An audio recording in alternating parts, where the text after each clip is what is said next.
ஆபீசர்களும் ஆண்டிய அவங்க பிளாக் மணிய கருப்பு பணமா ஹேண்டில் பண்றதுக்கு யூஸ் பண்ணிக்கிறாங்க. ஆண்டி ஜெயிலுக்குள்ள சும்மா இல்லாம அங்க இருந்த லைப்ரரிய ஒரு பெரிய படிப்பு மையமா மாத்துறாரு.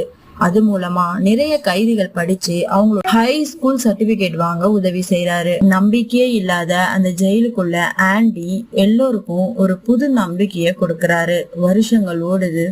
டாமின்னு ஒரு பையன் ஜெயிலுக்கு வரான். அவன் ஆண்டி கிட்ட ஒரு உண்மைய சொல்றான். உங்க மனைவிய உண்மையா கொன்னது யாருன்னு எனக்கு தெரியும்னு சொல்றான். இத வார்டன் கிட்ட சொன்னா வார்டன் கேட்க மாட்டேங்கிறாரு. ஏன்னா ஆண்டி இருந்தாதான் அவரோட மணி லாண்டரிங் பண்ண முடியும். அதனால ஆண்டிய தனியா ஒரு ரூம்ல போட்டு அடைச்சி டாமிய கொன்னுடுறாரு. ஆண்டி மனம் தளரல.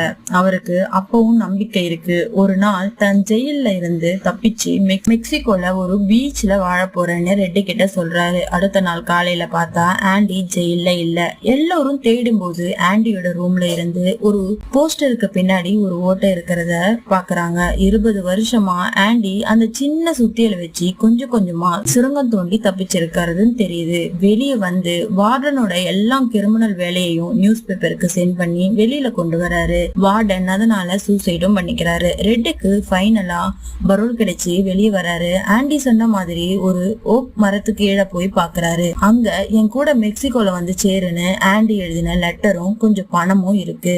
அதை எடுத்துட்டு ரெட்டு மெக்சிகோக்கு போறாரு. அங்க ஆண்டிய பார்த்து 2 ஃப்ரெண்ட்ஸும் ஒன்னா சேர்றாங்க.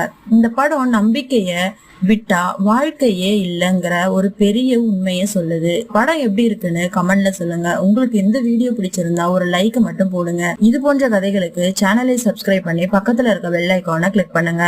Bye bye.